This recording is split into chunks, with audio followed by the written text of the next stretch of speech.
Um agravo de instrumento de número temos 100000241908201.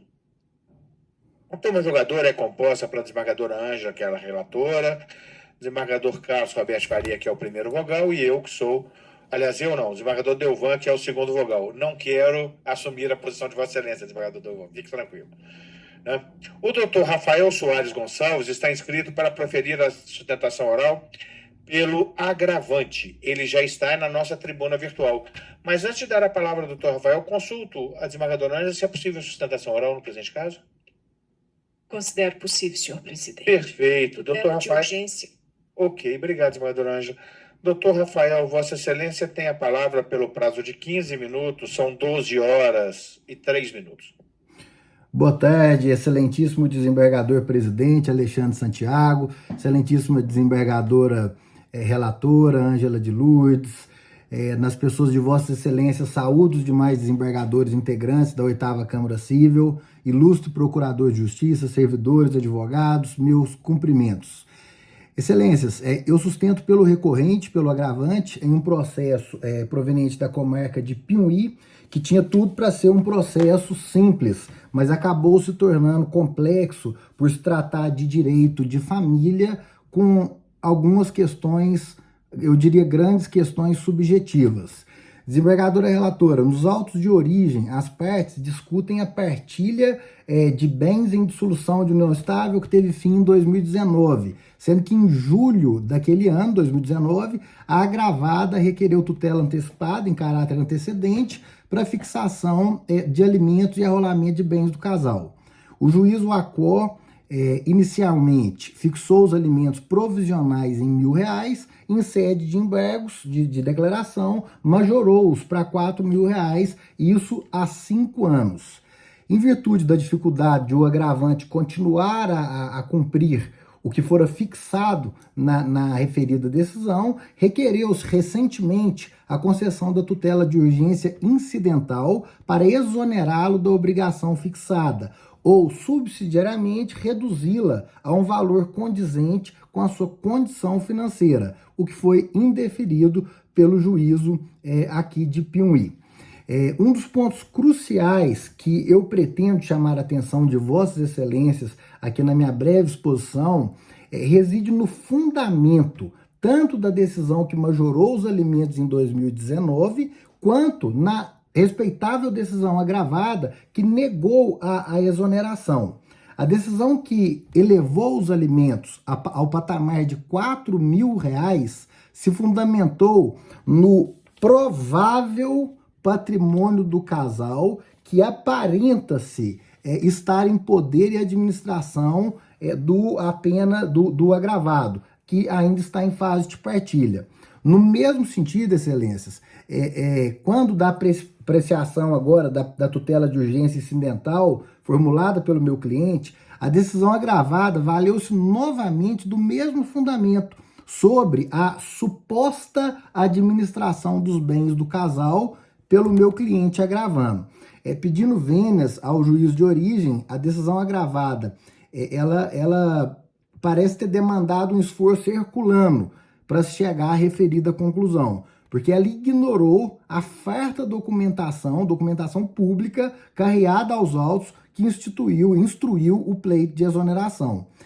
A íntegra da documentação extirpa qualquer dúvida a respeito da titularidade e administração dos bens listados pela parte recorrida. E isso não foi levado em conta pela decisão agravada, que ao manter os alimentos provisionais em patamares elevadíssimos, pelo menos para a pessoa do meu cliente, a decisão agiu na contramão de todos os documentos trazidos ao feito, ao indeferir a pretensão de exoneração com base em uma suposta administração dos bens do casal pelo agravante. A bem da verdade, excelências, desembargador Carlos, desembargador Delvan, e isso está nos autos, os pais, agravante e agravada, durante a união estável, com o objetivo, com o fito de amparar e inserir seus 2 filhos homens, os 2 filhos homens hoje maiores no mercado de trabalho, transferiram-lhes as cotas das pequenas empresas que tinham, sendo curioso, inclusive, que tal fato seja ainda hoje questionado pela agravada. E aí, dentro desse ponto, excelências, permitam-me ir um pouquinho além na questão da fundamentação das decisões. Mesmo que os bens fossem de propriedade ou eles estivessem sendo administrados pelos meus clientes, o certo é que o juízo ACO está promovendo verdadeira confusão ao fixar alimentos provisionais em favor da ex-companheira, pois está a tratar de uma verba de natureza alimentar como se fosse, mas não é a verba de natureza compensatória ou indenizatória. A verba de natureza alimentar, excelências, ela pode acarretar na prisão do devedor, enquanto a verba fixada a título de compensação, indenização ou aluguéis pelo uso exclusivo de patrimônio durante o curso do processo por um dos cônjuges, ela é uma verba que tem natureza contratual e não familiar. Inclusive, o seu débito ele não gera prisão civil. E aí, nesse ponto crucial do agravo, eu peço vênias para citar, é muito pequenininho, trecho da ementa de um acórdão de lavra da eminente desembargadora Tereza Cristina, nos autos do agravo 1000021085617, dígito 5/001, que brilhantemente ensinou. A leitura é muito pequena. A pensão compensatória objetiva indenizar o desequilíbrio econômico daquele cônjuge, companheiro, desprovido de bens e meação, que sofreu drástica redução em razão da ruptura da sociedade conjugal, tendo natureza contratual e não propriamente familiar, com fundamento na boa-fé objetiva e na função do contrato. Portanto, desembargadores, a decisão agravada, ao fixar os alimentos provisórios com fundamento no suposto uso de patrimônio comum por apenas um dos ex-companheiros, causa confusão entre verba de natureza alimentar ou alimentos provisórios com verba compensatória ou alimento compensatório. Não há que se falar em compensação das verbas ante a natureza, a titularidade e a finalidade que cada um ostenta, motivo pelo qual a gente requer a procedência do agravo para o fim de se exonerar o agravante da obrigação fixada.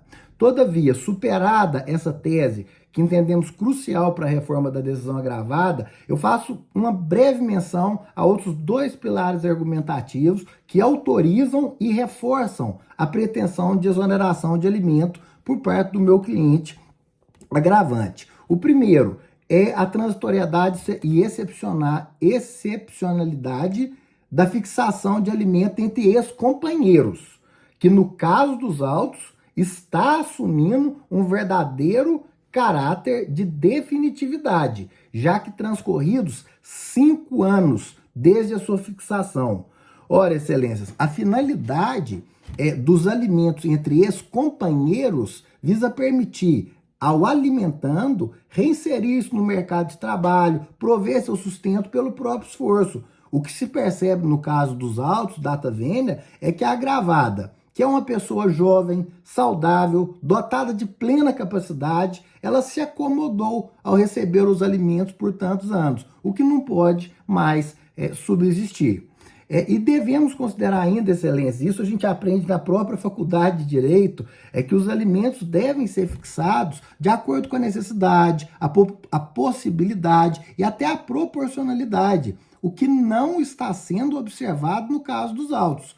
Está documentado e aqui não resta dúvida. O agravante é uma pessoa trabalhadora, sempre deu condição de vida mais humilde aos seus 2 filhos.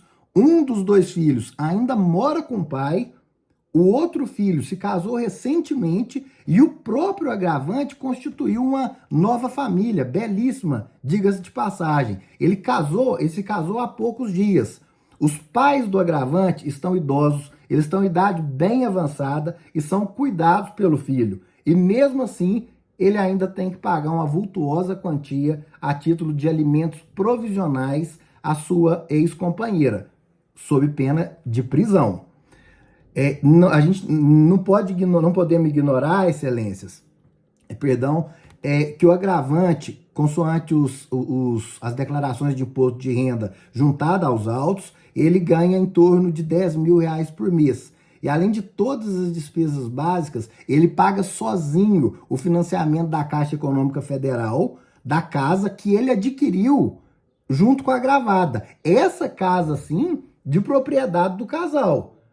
Sendo certo que dentro desse contexto, de um contexto de razoabilidade e proporcionalidade, os R$4.000 fixados hoje são demasiadamente altos para o meu cliente. Tanto é que já existe uma ação de execução de alimentos em trâmite na comarca de Piuí. E o segundo, já estou caminhando para a conclusão, o segundo e último pilar argumentativo da nossa sustentação é no sentido de que o agravante trouxe aos autos provas robustas que atestam a infidelidade conjugal por parte da agravada. Eu, enquanto advogado, não gosto de tocar nesse ponto, tá? Inclusive, as provas, nós colocamos elas sob sigilo, não mencionei nome de ninguém aqui em momento algum, tá? Mas essas traições reiteradas, elas deram causa ao fim da união entre eles. E nesse sentido, eu entreguei memoriais a Vossas Excelências, o STJ tem precedente que a infidelidade, ainda que ela fosse somente virtual, e aqui nos autos não é somente virtual, ela é uma medida exoneratória da obrigação de prestar alimento ao ex-companheiro infiel, por clara violação dos deveres do casamento. E aí nós juntamos prints de conversa no WhatsApp, no Instagram, são muitas conversas com diversos homens, de conteúdos assim escandalosos. E ainda nós temos um boletim de ocorrência, que foi lavrado quando um dos filhos do casal não teve o segundo horário na faculdade de Direito, voltou para casa mais cedo e pegou a gravada em casa com outro homem. Aí deu toda a ocorrência. Excelências, desembargadora Ângela, relatora, eu defendo os direitos do meu cliente. Eu defendo que a justiça lhe seja entregue. Eu suplico a Vossas Excelências, e jamais contra a agravada, jamais contra a mulher, não para deixá-la sem o patrimônio que lhe será devido no bojo da partilha de bens, mas para que daqui 1 ou 2 meses o meu cliente não seja submetido a uma ordem de prisão. Que ele não tenha o seu nome inscrito no Serasa, porque condições de continuar pagando esse vultuoso valor de R$4.000, ele definitivamente não tem. Portanto, Excelências, espera-se o provimento do recurso no sentido de se reformar a decisão agravada, determinando-se a exoneração dos alimentos fixados por medida de justiça. E caso Vossas Excelências não entendam pela exoneração, requer como um pleito subsidiário, seja obrigação minorada para um valor não superior a R$1.000, a fim de adequar ao binônimo possibilidade e proporcionalidade. Obrigado, Excelências. Muito obrigado.